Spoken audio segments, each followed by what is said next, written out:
Hello students, this is class 10th Maths NCERT chapter 2 Polynomials। Polynomials chapter हम class 9th में भी पढ़ चुके हैं। यहाँ पर भी हमारा चैप्टर 2 जो है पॉलिनोमियल्स है और क्लास 9th में भी जो हमारा चैप्टर 2 था पॉलिनोमियल्स था।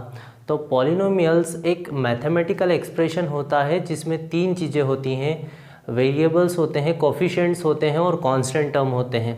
तो हम पॉलिनोमियल को स्टार्टिंग से समझते हैं। पॉलिनोमियल हमारा जो हमारे पॉलिनोमियल्स होते हैं ये एक मैथमेटिकल एक्सप्रेशन होता है, मैथमेटिकल एक्सप्रेशन। और इस मैथमेटिकल एक्सप्रेशन में हमारे पास तीन चीज़ें होती हैं। कौन सी तीन चीज़ें होती हैं वो हम देखते हैं। पहले ही हम लिख लेते हैं, इसमें वेरिएबल्स होते हैं,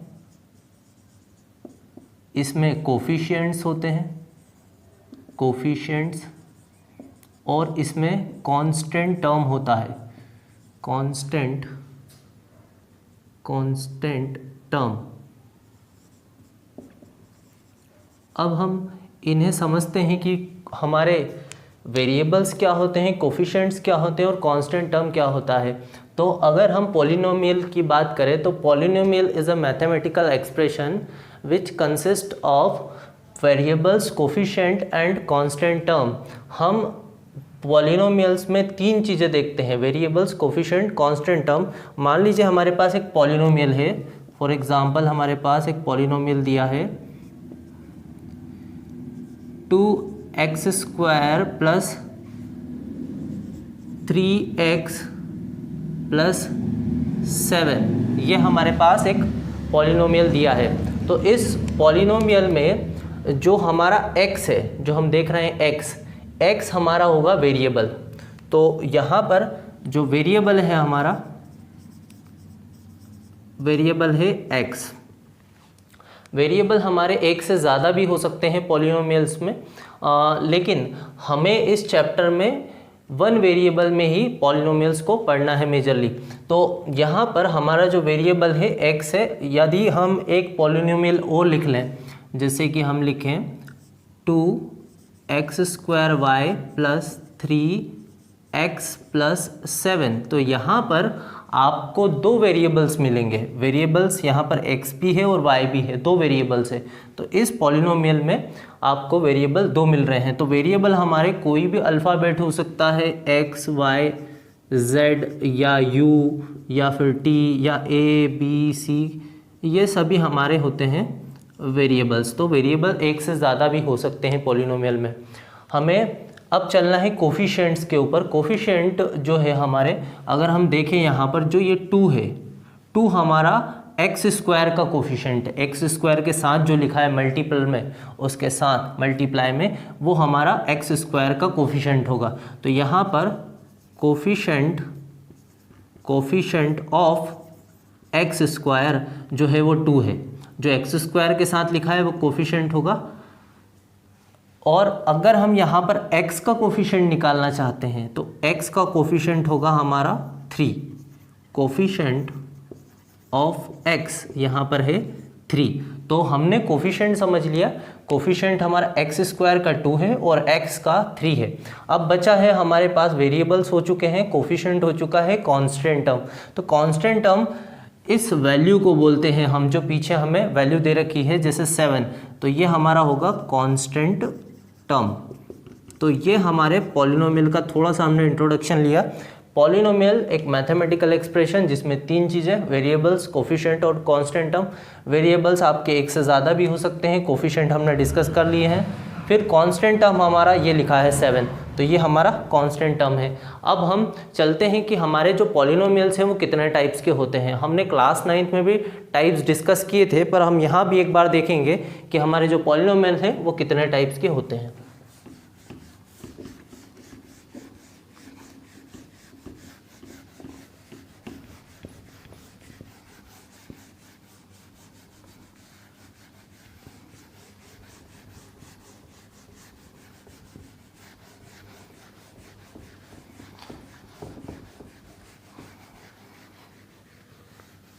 तो हमें डिस्कस करना है types of polynomials. Types of polynomials. अब हम टाइप्स पॉलिनोमियल्स के दो तरह से डिस्कस कर सकते हैं।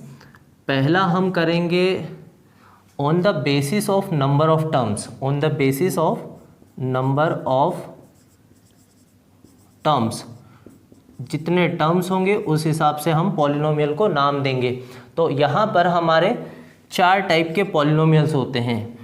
अगर आपका एक ही टर्म होता है तो आप उसे बोलते हैं मोनोमियल्स, वो हमारे कहलाएंगे मोनोमियल्स। अगर हमारे पास 2 टर्म होंगे, 2 टर्म होते हैं तो हम बोलते हैं पॉलिनोमियल्स को बाइनोमियल्स, बाइनोमियल्स। और 3 टर्म वाले पॉलिनोमियल हमारे होते हैं ट्राइनोमियल्स, ट्राइनोमियल्स। और अगर 3 से ज़्यादा टर्म हो तो फिर हम उसे डायरेक्टली फिर बोलते हैं पॉलिनोमियल्स, पॉलिनोमियल्स। अब हम इन्हें एक एक एग्जांपल लेके समझे। जैसे हमारे पास है 3x³ या 8u या 7t, या हम ले लें 7x⁴। ये सभी हमारे देखें हम इनमें तो हमारे पास सिर्फ एक ही टर्म है। यहाँ पर 1 टर्म है, यहाँ भी 1 है, यहाँ भी 1 है, यहाँ भी 1 है। तो ये सभी हमारे हैं मोनोमियल्स, जिसमें सिर्फ एक ही टर्म हो। सेकंड बाइनोमियल्स, बाइनोमियल्स में हमारे 2 टर्म्स होते हैं। जैसे कि 8x + 7, ये हमारा बाइनोमियल है। जब यहाँ पर प्लस लगा है मतलब ये 2 टर्म है। या हम ले लें 8u² + 4u, ये भी हमारा एक बाइनोमियल है। तो इस तरह से होते हैं हमारे बाइनोमियल, जिसमें 2 टर्म होते हैं। अब हम चलते हैं ट्राइनोमियल्स। तो ट्राइनोमियल्स हमारे होंगे 4x² + 7x + 4, ये हमारा है ट्राइनोमियल, क्योंकि इसमें 3 टर्म है, 1 2 3 टर्म से मतलब ये ट्राइनोमियल है। और पॉलिनोमियल अगर हमारे 3 से ज़्यादा टर्म्स हों तो हम उसे फिर डायरेक्टली पॉलिनोमियल बोलते हैं। जैसे हम ले लें 7x⁴, 4x³, 3x + 1। तो यहाँ पर हम देखें तो 4 टर्म है इसमें, 1 2 3 4। जब हमारे 3 से ज़्यादा टर्म होते हैं तो हम उसे पॉलिनोमियल बोल सकते हैं। तो ये हमारे सभी पॉलिनोमियल ही है। यदि 1 टर्म हो तो हम उसे मोनोमियल्स, 2 टर्म हो तो बाइनोमियल्स, 3 टर्म्स हो तो ट्राइनोमियल्स, और 4 टर्म हो तो पॉलिनोमियल्स बोलते हैं। फिर हम दूसरा जो हम इसका टाइप है वो हम on the basis of degree, जो हमें इस चैप्टर के हिसाब से देखना है, डिग्री के हिसाब से हम पॉलिनोमियल के 3 टाइप डिस्कस करेंगे। 3 टाइप होते हैं इसके। पहला टाइप होता है लीनियर पॉलिनोमियल, लीनियर पॉलिनोमियल। और दूसरा होता है क्वाड्रेटिक, क्वाड्रेटिक पॉलिनोमियल्स। और तीसरा टाइप है क्यूबिक पॉलिनोमियल, क्यूबिक पॉलिनोमियल्स। अब हमारा जो लीनियर पॉलिनोमियल है उसका जो जनरल फॉर्म है वो होता है हमारा ax + b के फॉर्म में, where a is not equals to 0। यहाँ पर हमारा लीनियर पॉलिनोमियल का जनरल फॉर्म होता है ax + b, और a की वैल्यू आपकी 0 नहीं हो सकती है। क्वाड्रेटिक पॉलिनोमियल का जो जनरल फॉर्म होता है ax² + bx + c, और यहाँ पर भी आपकी a की वैल्यू 0 नहीं हो सकती, a is not equals to 0। अब हम चलते हैं क्यूबिक पॉलिनोमियल पे। क्यूबिक पॉलिनोमियल का जो जनरल फॉर्म होता है ax³ + bx² + cx + d equal, ये हमारा होता है क्यूबिक पॉलिनोमियल का जनरल फॉर्म। और यहाँ भी हमारा a is not equal to 0 होता है, मतलब आप a की वैल्यू 0 नहीं ले सकते हैं। अब हम लीनियर पॉलिनोमियल उन पॉलिनोमियल्स को बोलते हैं जिनमें वेरिएबल की डिग्री 1 हो, मतलब हमारा जो वेरिएबल है x, उसकी जो हाईएस्ट पावर है, जो डिग्री है, हाईएस्ट पावर ही हमारी डिग्री होती है। वेरिएबल की हाईएस्ट पावर हमारी डिग्री होगी पॉलिनोमियल की। तो इस पॉलिनोमियल की जो डिग्री है वो 1 है, तो हम बोल सकते हैं कि ये एक लीनियर पॉलिनोमियल है। अगर यहाँ पर हम देखें तो वेरिएबल यहाँ भी है, यहाँ भी है, लेकिन हाईएस्ट पावर है 2, मतलब इसकी डिग्री 2 है, और ये डिग्री 2 वाला पॉलिनोमियल है। डिग्री 2 वाला पॉलिनोमियल हमारा क्वाड्रेटिक पॉलिनोमियल होगा। इसी तरह जिस पॉलिनोमियल में डिग्री 3 होगी वो हमारा क्यूबिक पॉलिनोमियल होगा। तो यहाँ पर हमारी डिग्री 1 है, डिग्री 1 लीनियर पॉलिनोमियल में, और क्वाड्रेटिक में हमारी डिग्री 2 होती है, और क्यूबिक में हमारी डिग्री 3 होती है। डिग्री हम हाईएस्ट पावर ऑफ वेरिएबल को बोलते हैं, वेरिएबल की हाईएस्ट पावर देखते हैं। तो वेरिएबल हमारा x है, x की हाईएस्ट पावर यदि 2 है तो डिग्री 2 होगी। अब हम चलते हैं कि इन पॉलिनोमियल्स के कितने ज़ीरोज़ होंगे। तो हमें एक बात ध्यान रखनी है कि हमारे जितनी डिग्री होती है पॉलिनोमियल की, उतने ही उस पॉलिनोमियल के ज़ीरोज़ होंगे। जैसे यहाँ पर डिग्री 1 है तो इसके ज़ीरोज़ या रूट्स भी बोल सकते हैं आप, तो इसके ज़ीरोज़ 1 होंगे।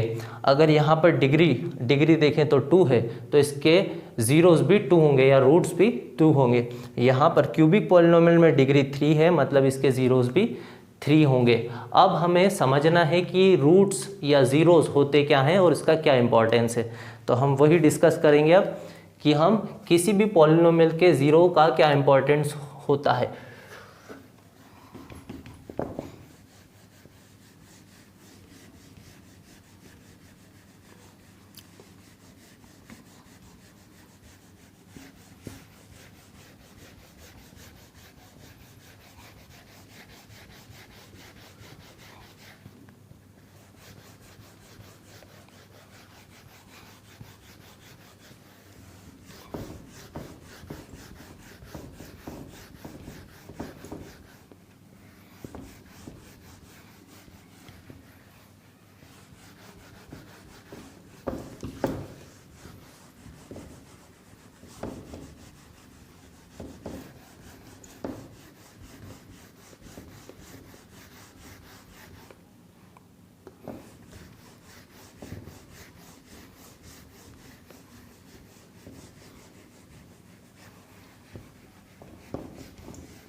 तो जो हमारे पॉलिनोमियल्स के ज़ीरो होते हैं, हम ज़ीरोज़ का इम्पोर्टेंस समझ रहे हैं कि किसी भी पॉलिनोमियल के जो ज़ीरोज़ होते हैं उनका क्या इम्पोर्टेंस है। तो हम देखते हैं, जैसे हमारे पास एक पॉलिनोमियल दिया है x² - 3x - 4, ये हमारे पास एक क्वाड्रेटिक पॉलिनोमियल है और हमें इसके ज़ीरोज़ बता दिए हैं। इसके ज़ीरोज़ कितने होंगे, आपको इसकी डिग्री चेक करना है। डिग्री है 2, तो इसके जो ज़ीरोज़ हैं या रूट्स हैं वो भी 2 होंगे। मतलब हम इसके रूट्स ले लें, ये मैं आपको बता देता हूँ, इसके रूट्स निकलेंगे -1 और 4, इसके 2 रूट्स निकलेंगे या 2 ज़ीरोज़ निकलेंगे। तो अगर आप इन रूट्स को इन वेरिएबल की प्लेस पे रखते हैं तो ये पॉलिनोमियल आपको वैल्यू देता है 0। मतलब आप p ऑफ x, ये हमारा कोई पॉलिनोमियल है p ऑफ x, इस p ऑफ x पॉलिनोमियल में अगर आप x की प्लेस पर इन दोनों वैल्यू को रखते हैं तो आपका पॉलिनोमियल वैल्यू देगा आपको 0। अगर 0 देता है तो आपको बोलना है कि ये इस पॉलिनोमियल के गिवन पॉलिनोमियल के रूट्स हैं। तो हम चेक करते हैं क्या ये दोनों इस पॉलिनोमियल के रूट्स हैं या नहीं हैं। तो हम देखें, यदि हम -1 रखें x की प्लेस पर तो p ऑफ -1 यहाँ पर हम कर दें -1 का स्क्वायर -3 इंटू यहाँ पर रख दें -1 और -4, ये हो जाएगा -1 का स्क्वायर 1 माइनस और ये वाला माइनस, तो ये हो जाएगा +3 और -4, तो ये हो जाएगा हमारा 1 + 3 4 और -4, 4 - 4 मतलब 0, या आप इसे कैंसिल भी कर सकते हैं, +4 -4 कैंसिल होके 0 आ जाएगा। तो ये हम देख रहे हैं कि जो हमारा p ऑफ -1 है, p ऑफ -1 ये हमारा निकला है 0। तो हम बोल सकते हैं कि बिल्कुल -1 इस गिवन पॉलिनोमियल का एक 0 है। अब हम दूसरा चेक करते हैं जिसमें हम ले लें p ऑफ 4। अगर हम यहाँ पर 4 रख दें तो 4 का स्क्वायर, मतलब हमें वेरिएबल की प्लेस पे रखना है, 4 का स्क्वायर -3 इंटू 4 और माइनस में 4। अब हम इसे सॉल्व करें तो ये हो जाएगा 4 का स्क्वायर 16 माइनस 3 4 ज़ा 12 माइनस 4 और माइनस माइनस प्लस होता है हमारा, तो 16 माइनस 16, तो 16 माइनस 16 कैंसिल हो जाएगा, प्लस का है एक 16 एक माइनस का 16 जो कि आएगा हमारा 0। तो हमने देखा कि जो हमारा P ऑफ 4 है वो भी हमारा 0 आया है। मतलब पॉलिनोमियल के 0 वो वैल्यू होती है जब अगर हम उन्हें किसी वेरिएबल की प्लेस पे रखें, जो हमारा वेरिएबल है उस प्लेस पे रख दें तो हमारा जो पॉलिनोमियल है वो 0 हो जाता है। अब हम इन पॉलिनोमियल्स के ज़ीरोस का ग्राफिकल रिप्रेजेंटेशन देखने जा रहे हैं। तो हम अब इसके बाद इनका ग्राफिकल रिप्रेजेंटेशन देखेंगे कि इन ज़ीरोस को ग्राफ पे आप किस तरह से रिप्रेजेंट कर सकते हैं।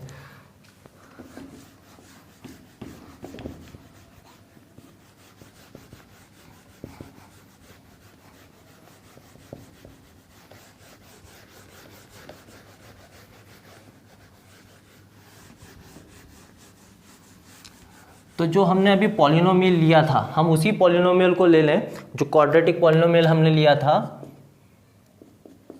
फॉर एग्जांपल हमारे पास है x square minus 3x minus 4, ये हमारा पॉलिनोमियल है और इसके ज़ीरोज़ हमने निकाले थे अभी px, हमने इसके ज़ीरोज़ निकाले थे, एक तो था हमारा -1 और एक था हमारा 4, ये हमारे इसके ज़ीरोज़ थे। अब हम इन ज़ीरोज़ को ग्राफ पर प्लॉट करना सीखेंगे।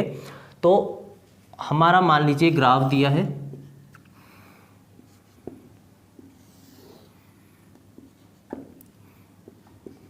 इधर पॉजिटिव x होगा, इधर नेगेटिव x, इधर पॉजिटिव y और इधर नेगेटिव y, और ये आपका ओरिजिन है O।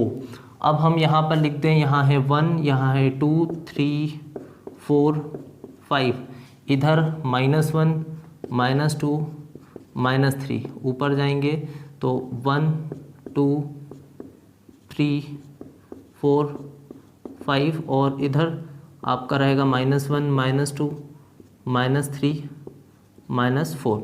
अब हमने एक ग्राफ प्लॉट करना है जिसमें इन ज़ीरोज़ को रिप्रेजेंट करना है ग्राफ पर। तो हमारा जो -1 है, x की वैल्यू -1 है, तो हम x की वैल्यू -1 देखें तो वो पॉइंट यहाँ है इस जगह पर, और x की वैल्यू 4 +4 तो वो यहाँ पर है। और आपको एक बात ध्यान रखनी है कि क्वाड्रेटिक पॉलिनोमियल का जो ग्राफ है वो आपका पैराबोला कर्व होती है, पैराबोला कर्व। अब इस कर्व को मैं बना के बताता हूँ किस टाइप से पैराबोला कर्व बनती है। तो ये आपकी कर्व कुछ इस तरह से रहेगी, ये आपका शेप, ये वाला जो कहलाता है ये शेप, ये है आपकी, ये कर्व है पैराबोलिक कर्व, पैराबोला कर्व। ये कर्व आपकी इस तरह से भी हो सकती है,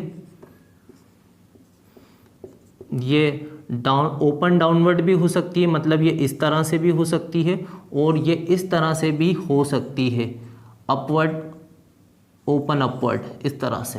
ये दोनों ही पॉसिबल कंडीशन है। इस तरह से भी क्वाड्रेटिक पॉलिनोमियल का ग्राफ हो सकता है या इस तरह से भी। अब हम यहाँ पर हमने देखा कि ये जो हमारे पॉइंट्स है ये हमारे ज़ीरोज़ हैं। तो यहाँ पर अगर आप देखें तो ये पॉइंट है हमारा -1, 0 और ये वाला पॉइंट है हमारा 4, 0। तो हमने ये देखा कि जो ज़ीरोज़ होते हैं उन्हें ग्राफ पर किस तरह से रिप्रेजेंट किया जाता है। मतलब जहाँ पर हमारी एक्स एक्सिस इंटरसेक्ट होती है वहाँ पर हमारे ज़ीरोज़ होते हैं। तो इसके कितने ज़ीरोज़ हैं? 1 और 2 ज़ीरोज़ हैं, क्योंकि ये क्वाड्रेटिक पॉलिनोमियल है। मतलब अगर हमारा ग्राफ 2 पॉइंट पर एक्स एक्सिस को इंटरसेक्ट कर रहा है, इस एक्स एक्सिस को 2 पॉइंट पर इंटरसेक्ट कर रहा है, तो इसके ज़ीरोज़ 2 हैं। अगर यही ग्राफ इस तरह से हो, मान लीजिए ग्राफ है आपका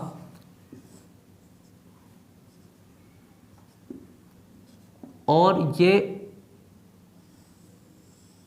ऐसा ग्राफ दिया है, यहाँ x ले लें, यहाँ पर -x, यहाँ y और यहाँ पर -y।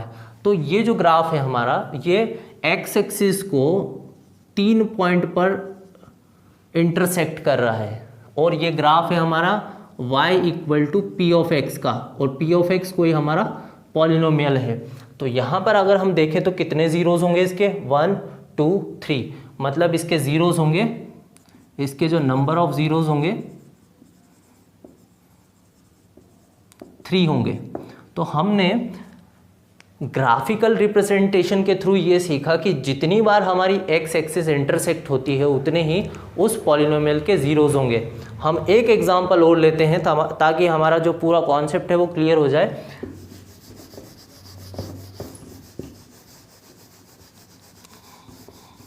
हमें ग्राफ दिया है y equal to p of x का, और पी ऑफ एक्स कोई पॉलिनोमियल है। हमें नंबर ऑफ ज़ीरोज़ बताना है, हमें नंबर ऑफ ज़ीरोज़ बताना है, ये हमसे पूछा जाता है। और जो कि एक्सरसाइज 2.1 में हमें इसी टाइप के क्वेश्चन दिए हैं। हमें y equal to p of x का ग्राफ दिया होगा और हमें नंबर ऑफ ज़ीरोज़ बताने होंगे। तो हम ये ले लेते हैं, ये ग्राफ ले लें हमने,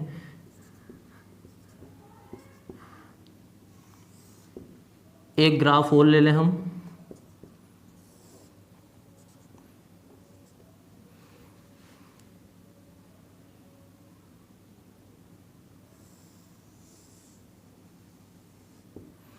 और एक हम इधर ले लेते हैं यहाँ पर।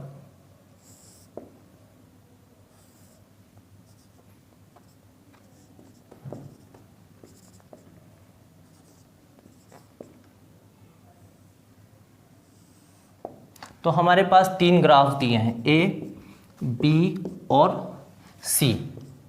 हमें इन सभी ग्राफ में नंबर ऑफ ज़ीरोज़ बताने हैं। तो हमें सिर्फ ये चेक करना होगा कि हमारी एक्स एक्सिस कितने पॉइंट पर इंटरसेक्ट हुई है। तो अगर इस ग्राफ को देखें तो यहाँ पर हमारा एक इंटरसेक्शन हुआ है और दूसरा इंटरसेक्शन यहाँ पर हुआ है।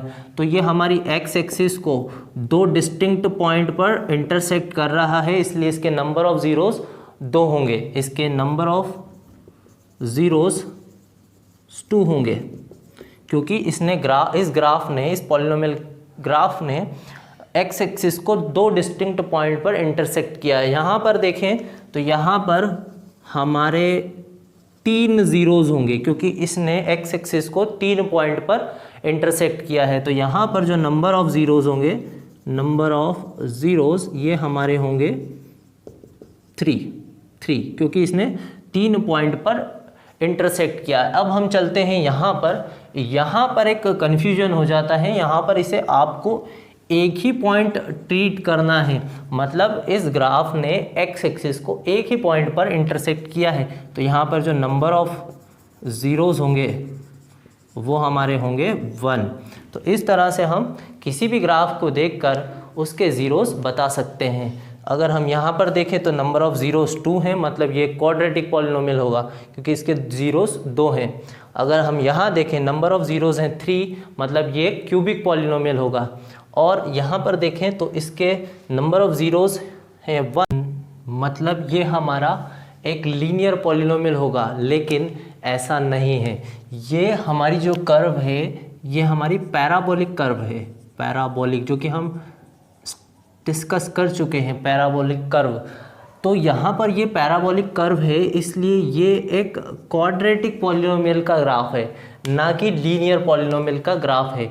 यहाँ पर नंबर ऑफ़ ज़ीरोज़ 1 है, लेकिन हमें कर्व का शेप देखें तो पैराबोलिक कर्व मिल रही है, इसलिए ये एक क्वाड्रेटिक पॉलिनोमियल ही होगा।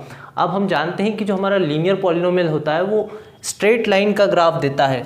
जो हमारा लीनियर पॉलिनोमियल होता है, लीनियर पॉलिनोमियल हम देख चुके हैं, जो कि p of x equal to उसका जो जनरल फॉर्म होता है ax प्लस b होता है। इसका जो ग्राफ है हमें एक स्ट्रेट लाइन मिलती है, हमें एक स्ट्रेट लाइन मिलती है। तो यहाँ पर जो नंबर ऑफ़ ज़ीरोज़ है इसमें भी 1 होते हैं, पर यहाँ पर हमें स्ट्रेट लाइन मिलती है। तो ये वाला जो ग्राफ है ये लीनियर पॉलिनोमियल का है, जबकि ये वाला जो ग्राफ है यहाँ पर नंबर ऑफ़ ज़ीरोज़ 1 है, लेकिन ये ग्राफ क्वाड्रेटिक पॉलिनोमियल का ही है। तो हम इस तरह से ग्राफ के थ्रू बता सकते हैं कि किसी पॉलिनोमियल के कितने ज़ीरोज़ हैं। अब हम मिलेंगे एक्सरसाइज 2.1 के साथ। Thank you.